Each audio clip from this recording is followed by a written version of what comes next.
tey bis bu rëy la pour ñun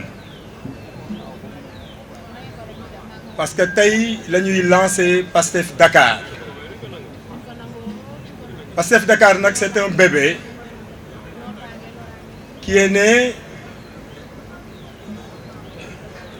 il y a exactement 20 semaines. En 20 semaines la ñu taxawal lii yëpp mais dama bëggoon profiter aussi ci loolu pour remercier Ousmane Abdoulaye Baro dama bëgg ngeen tàccul ma ko bu baax. Le secrétaire national à la massification avec son gang composé de Yankoba Sonko, Cheikh Aliou Bey et Abdourahmane Dabo et tant d'autres. Confiance bi nga xam ni dañ ko placé woon ci ñun ba tax ñu ne ñu mettre leen en place un comité d'initiative pour la mise en place de Pastef Dakar était une confiance assez lourde pour ñun. xawoon na 10 au début du ma ko nëbb personnellement je pense que je suis un grand patriote mais ce jour-là j'ai un peu hésité bi ñu may woo lu tax ma hésité parce que dama ni je n'ai jamais fait de la politique comme mon frère Ousmane Fall l'a dit c'est la première fois ma taxaw devant un public di wax ci meeting moo tax di ngeen ma jégal tuuti nag yenn saa yi xëy na ma xaw a wàcc yoon tuuti li taxoon jour boobu ma hésité mooy li ma wax je n'ai jamais fait de politique et deuxième chose dama ragal échec dans ma formation li ñu ma jàngal mooy loolu lépp looy dugg nan ko xam avant bis boo ci duggee nag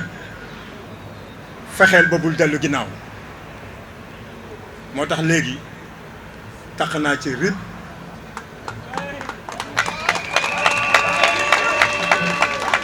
ma ne léegi tilim naa ci te fas yéene wu ma sangu tant que yóbbuwuñu Ousmane Sonko à la présidence de la République.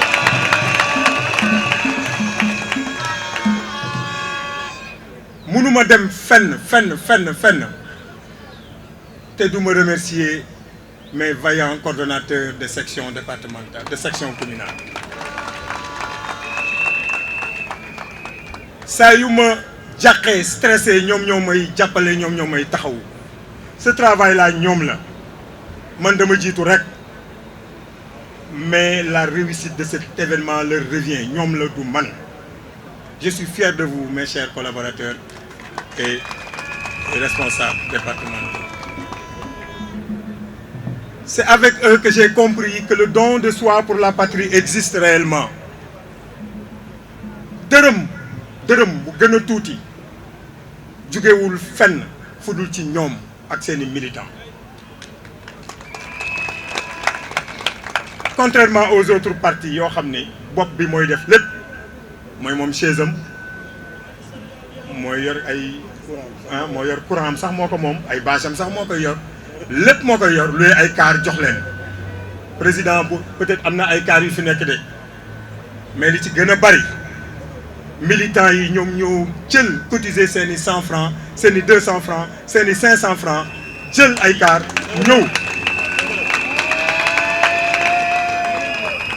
ñëw pour njukkeel leen loolu il faut que ñu wax ko. ma bëggoon aussi monsieur le représentant du maire de Grand Yoff yéen ñi ñu dalal ma remercier leen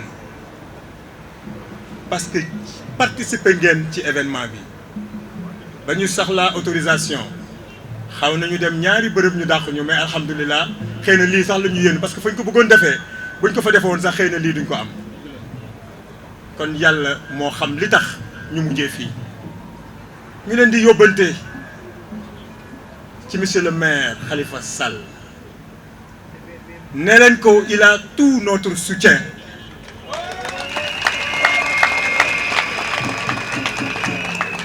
bu doon suñu sago tey dafay ñëw fii accueillir le président Ousmane Sonko toog ak moom taxawu ko ci bis bi ñu ngi koy ñaanal fee mu nekk yàlla génne ko fa ak jàmm mu ñëw participer ci combat bi ñuy mëne pour que régime bi fi nekk comme dafa xaw a tële tuuti mu may ñeneen. waaw yéen a ko wax de waaw man maa wax tuuti pour xool seen réaction comme ne ngeen dafa tële bu baax nag ah kon li ngeen wax dëgg la dafa tële bu baax donc ñu ngi koy ñaanal fa mu nekk yàlla na ko fi yàlla jële. Monsieur le Président,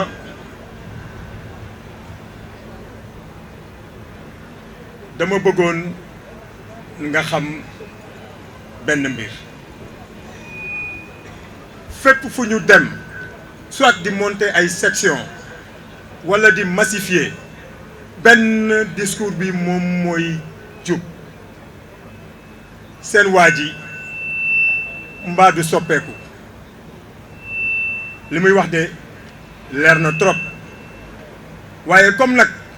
dañoo tàmmal genre discours yooyu ku ndóbin rey sa maam boo gisee lu ñuul rek da ngay daw. Sénégalais yi yóbbante nañu ci yow ci loolu monsieur le président du ma wax vous êtes notre dernier espoir du ma ko wax parce que yàlla rek a xam li am suba waaye au moment où nous parlons Sénégal fii vous êtes notre dernier rempart peut-être pour ne pas dire espoir.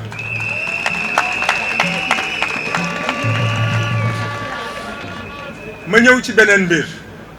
tey dañu njukkeel bés bi la jeunesse parce que ñun suñu wàll wéy na lépp lu ñuy def suñu njaboot a tax ñu di ko def suñu doom rek a toog fii presque su ngeen jëlul seen destin en main bu ëllëgee bu leen wax dara seen parents yi ñun li ñu waroon def nañ ko en tout cas man ak ñu bëri ñi fi nekk fii bu ëllëgee suñuy doom bis bu ñu laajee papa lan ngeen defal seen réew ñu ne à un moment donné nous nous sommes battus pour que vous ayez un avenir meilleur. Prenez vos responsabilités vous les jeunes ce pays sera ce que vous en ferez yéen Sénégal fu muy mujje suba yéen la bu leen jaay seen ngor bu leen jaay seen ngor encore une fois. C'est extrêmement important bëggoon naa nag suux trop ci lu bari parce que gars yi dañ ma waxoon dañ ma bindaloon lu bari ma xam ne su ma ko waxoon fii peut-être dina jël 45 minutes ou plus mais xam naa ni temps bi du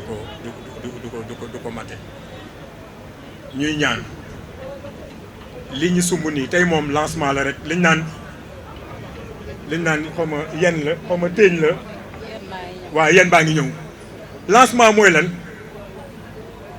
mooy commencement le travail commence aujourd'hui buñ fi jógee nañu dugg fi ñu war a dugg yëpp nañu dugg ci kër yi nañu dem fu ne pour porter la voix de Pastef. Avant may terminer nag dama bëggoon yéen ñëpp ngeen jóg taxaw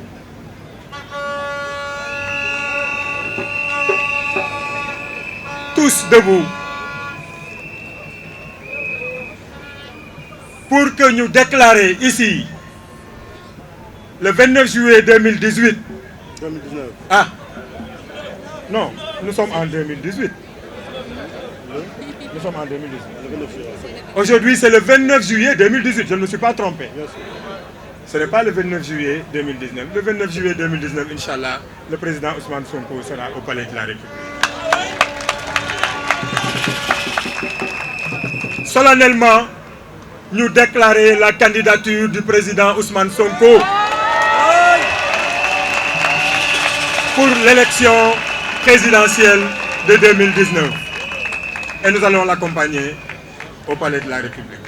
Jërëjëf.